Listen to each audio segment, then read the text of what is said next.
shadow for half a day Michelle Luhtala, who is the library department chair at the New Canaan High School here in Connecticut.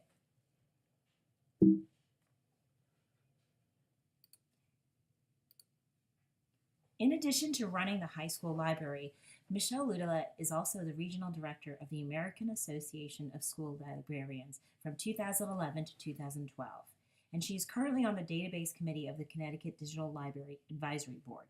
In addition, she is a professional learning facilitator at EdWeb, where professionals can learn to use social media to transform their instructional programs and improve student learning.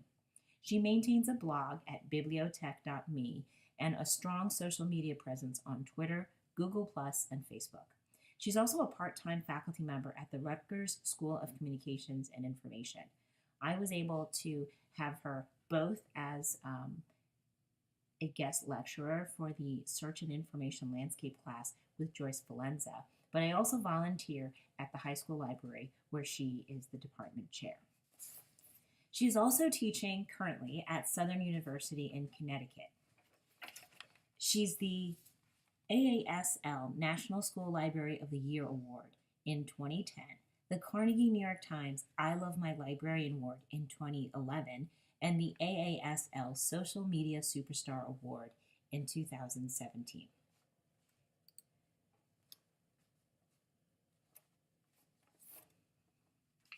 She recently co-authored a book called News Literacy, The Keys to Finding and Combating Fake News with former co-worker at the New Canaan High School Library, Jacqueline Whitting. When I interviewed her, she talked to me quite a bit about how she came to librarianship, her passionate vision and her mission, her strategic plan for bringing her vision to life, how she interacts with multiple stakeholders at the New Canaan High School Library, as well as the community, and some difficult choices she's had in leadership.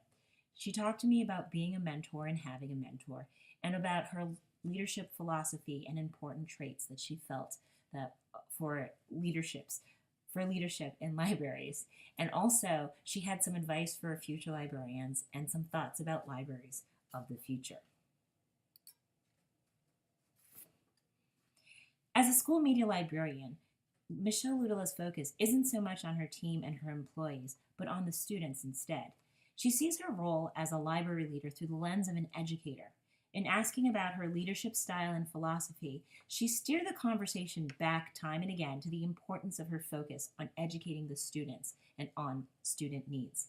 In fact, when I arrived at the library, here's a picture I took. She was in a one-on-one drop-in session with a student that needed assistance with a citation. Michelle's leadership style is also one of access and approachability. She rarely sits in her office and prefers to bring her laptop out to the library floor. I conducted the interview while attending multiple classrooms, dropping in on sessions at the library, as well as standing by quietly while she was working one-on-one with students. She told me that she teaches in the classroom anywhere from 2 to 9 times a day. When asked about how she came to be in the library field, she told me that she came to the sciences after being a history teacher, but she had strongly considered police work and even applied to John Jay College for Criminal Justice, and that because during her undergraduate work, during a required research course, she developed a passion for research, and she says, and I quote, "I found it completely eye-opening. I realized that librarianship could be like the detective part without the crime and the blood and the guts and the gore and the danger, because you are looking at clues all the time." When asked about the transformation of the school library after she joined the staff in 2002, she responds that she was in a crisis almost 20 years ago, that she missed the classroom and missed the connection to the kids, and she hadn't really established her credibility, and the kids didn't really have any understanding of what a librarian was or could do. She said, "This place was a tomb.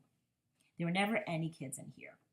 So she came up with a 7-year plan for the library. She wanted to change the entire culture of the library and envisioned a place busy with students working, with teachers coming to collaborate, online presence, a rigorous website, and robust databases and research tools that students understood how to use. She was the leader in the absence of filtering and giving students access to social media and allowing them to use their devices in a way that most schools weren't. When I followed her throughout her day and also in talking to her, one of her great challenges as a leader is that she interacts with multiple stakeholders in both in and outside of the library. She is a digital mentor to many librarians with her EdWeb presence, and she also tries to be very involved with industry organizations. But at the school, she juggles her interactions with administration, her staff members, teachers in the building, and of course, the students.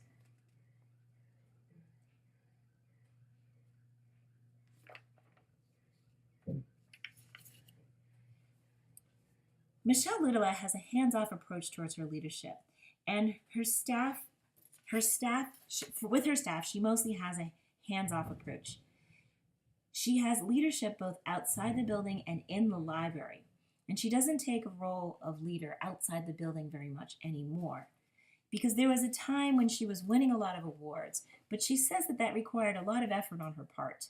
She says, "I kind of walked away from that. There's a lot of push to be in the field to be a champion, but you should know when it's too much. It's very hard to be celebrated outside your school and inside your school at the same time, because all that time you are dedicating to that outside of school celebration, and it costs your learning community something." She mentioned that between 2012 and 2013, she attended almost 27 conferences in 10 months and presented all over the country. She said it was horrible for her staff and that the kids didn't know who she was. And so now she's really scaling back and trying to find balance. Luda told me that her mentor was and continues to be Joyce Valenza, which we are lucky enough to have as a professor here at Rutgers. However, she admits that she's had to scale back from the kind of industry presence and involvement that Valenza maintains. As you know, she really is trying to channel her focus back to the students.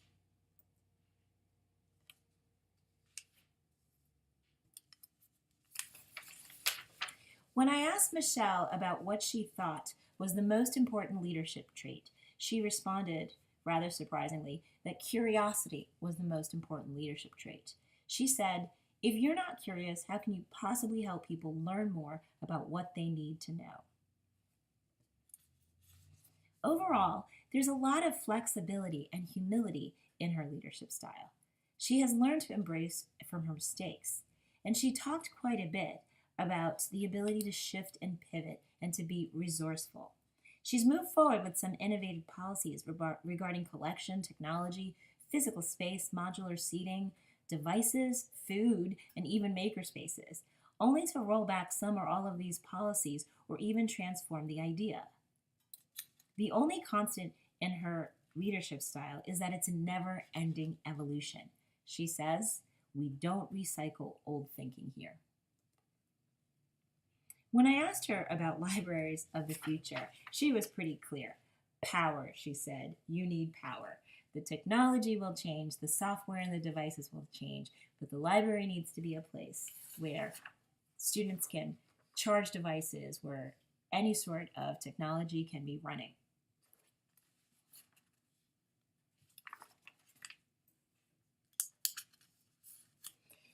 When I asked her to define her leadership style, she left me with this thought: focus on one person at a time. And she reiterated time and again that librarians are in the yes business. Meet them where she are, is her advice to me.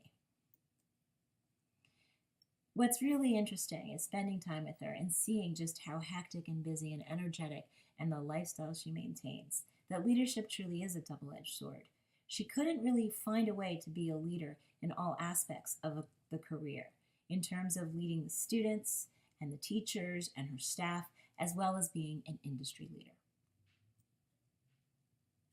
I was really lucky to be able to observe her and watch her while she was collaborating and teaching, while she was managing different groups and also dealing with students as they came up to her. And also we talked quite a bit about her shifting ideas about the facilities of an actual library.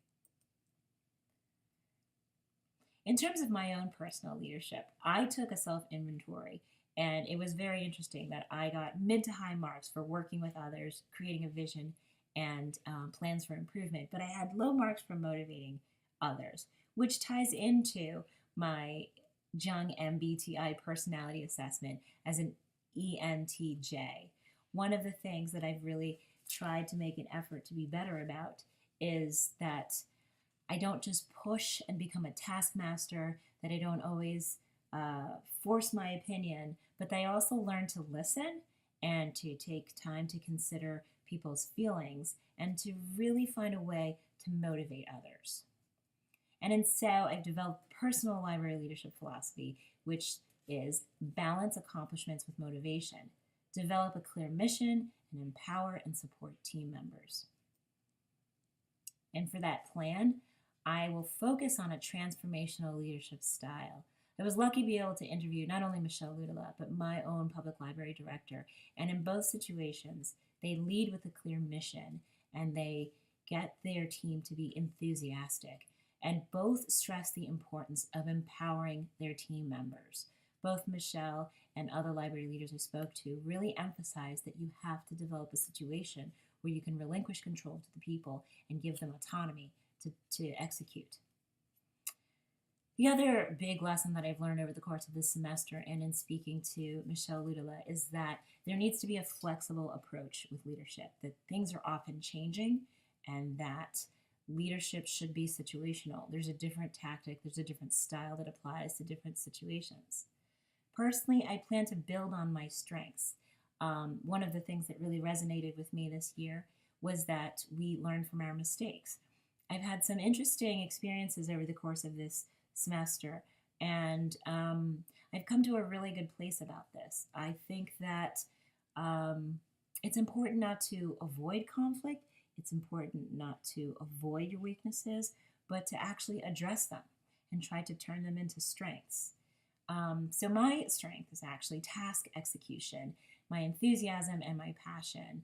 And my weaknesses is that I tend to just focus on a task or the completion of a project, and I can really plow through people's emotions. But I've learned to focus and support team members, and I've also learned to motivate people around me.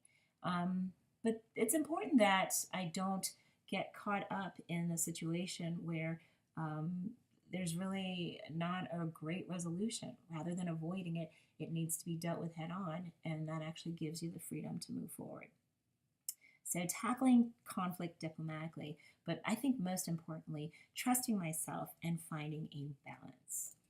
So the idea I really want to leave you with, since I spent so much time with my library leader and also with the director of my library, is this idea of balance. And I really learned that there's a way to plow forward with your mission, but also to be humble, and that humility will help you learn from your mistakes, but also learn your limitations. I really hope you enjoyed this presentation about my library leadership philosophy and also the really interesting conversation I've had with Michelle Luhtala at the New Canaan High School Public Library.